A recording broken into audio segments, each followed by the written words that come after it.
extremely peculiar, but if you look at it in the context of Maharashtra, perhaps not so peculiar, because ever since the 2019 October elections in Maharashtra, this has been one state which has seen nothing but political upheaval.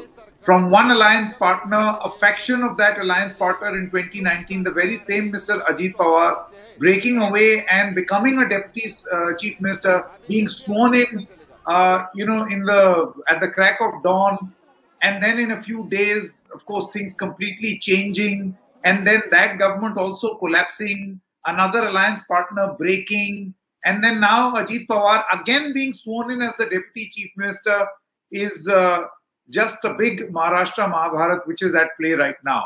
But you see, there are lots of ways to read this. Number one, for opposition unity, this could perhaps be a big point of embarrassment, because Mr. Sharad Pawar was a very crucial member of any opposition alliance. I'm only talking in the context of 2024, not instantly in the context of Maharashtra.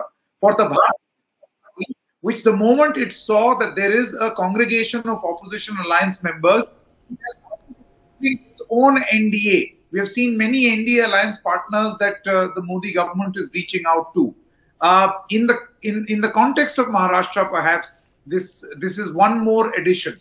Of course, strengthening the alliance also, where you will have an Eknath Shinde, who's a breakaway faction of the Shiv Sena, has now being announced as the official Shiv Sena. Then you've got the big BJP, and now you have a breakaway faction of the NCP also, which is going to be in an alliance in Maharashtra.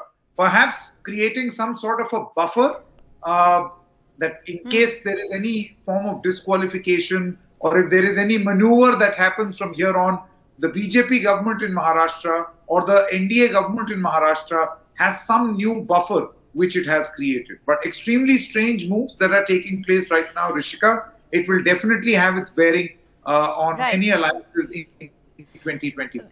Sanket, very interesting. In fact, we've just lost that line with Megha, and we'll try and get her back. But the information she's sending us is also, the timing with which all of this is happening. It's interesting because, Devendra Fadnavis day before yesterday said that the Maharashtra cabinet expansion is likely to happen soon. Recently, Eknath Shinde, in fact, met with BJP leaders in Delhi just this week. And so all of this is happening, at a time when there has already been a deliberation within the government in Maharashtra about these factors. Megha, in fact, is back with us. Megha, give us a little bit of context in terms of, what's transpired in the last week. What are you picking up from your sources? All right. While I'm talking right now, I'm also trying to connect with people who are there inside Raj Bhavan. So please bear with me.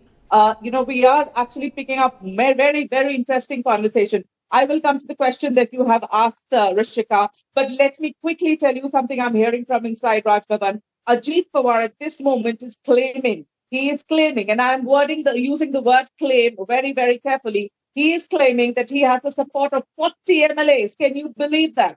40 MLAs is the claim of Ajit Pawar. And how many does he actually have inside Raj Bhavan is something that I'm trying to find out. But his claim to the BJP is that he has moved with 40 of them. That's going to be a very, very destructive move if at all this is true. And the claims of Ajit Pawar actually come out to be true, then the entire of the NCP, as it were till yesterday, would be decimated if this is the claim of Mr. Ajit Pawar. So this is what I'm hearing from inside the Raj Bhavan, the people who are there. While we are breaking at this moment, and these are very, very crucial information, we must flash it on the channel. We are breaking at this moment that Ajit Pawar is taking oath as the Deputy Chief Minister of Maharashtra in a short while from now, with along nine of his MLAs, 9 MLAs from the side of the NCP. I can see many of them actually sitting inside there in Raj Bhavan, and many of these familiar faces, people who always claim to be very, very close to Mr. Sharad Pawar, now sitting with Ajit inside Raj Bhavan. So they are also to take oath. Now, that is, we need to understand the distinction, the difference between the number that is taking oath with Ajit at this moment, also the number that he has moved out with. So everybody would not be taking oath, right? there would be people who just moved to the BJP, or I don't know what is the idea here. Whether they are forming a separate party, whether they are going to be, be a separate party supporting the BJP. In fact, or more they have breaking all news, come in Megha, hand that's to the coming BJP. in. Our colleague Sohit, who's reporting from Ground Zero, is confirming that Praful Patel is also present at the oath-taking ceremony. And if I'm not wrong, from the visuals that we are getting, Vedant, you can also see Chhagan Bhujbal in those visuals. We'll confirm that in a short while, but Praful Patel is in fact present there. We're being joined by Jayant Menkar and Asif Bhamla, and I'm going to go across to them in just a moment. But Sanket, Praful Patel present at the oath ceremony? Well, that picture that you showed on the screen right now, that very clearly shows that man at the center looks somewhat like Mr. Praful Patel. We'll have to wait for an official confirmation. Our reporters have confirmed the presence of Chhagan Bhujbal. If this happens, and if what Megha is saying is true, that 40 MLAs of the NCP are supporting Sanket, Mr. we do have Ajit confirmation Pawar. that Praful Patel is there. Our colleague Sohit has confirmed it from the Okay, so ground. now then this is an absolute embarrassment for Sharad Pawar. If this is true, then this is, as confirmed by Sohit Mishra, an absolute embarrassment for Sharad Pawar, who is trying to stitch together an opposition unity story in the context of Maharashtra and also play a very crucial role at the center. Now, if this happens, if 40 plus MLAs of the NCP align themselves to Ajit Pawar, then make no mistake, this matter then moves in all its constitutional form to the Election Commission. Then we'll have the same story of the Shiv Sena repeat all over again, where there'll be a fight over the symbol for the legislative party of the NCP. That's Chhagan Bhujbal. You can see him on the screen right now. This is official confirmation on screen as you see it. Chhagan Bhujbal is present. He's a tall NCP leader. And the faction becomes the NCP. And if this faction becomes the NCP, then what will Mr. Sharad Pawar be left with?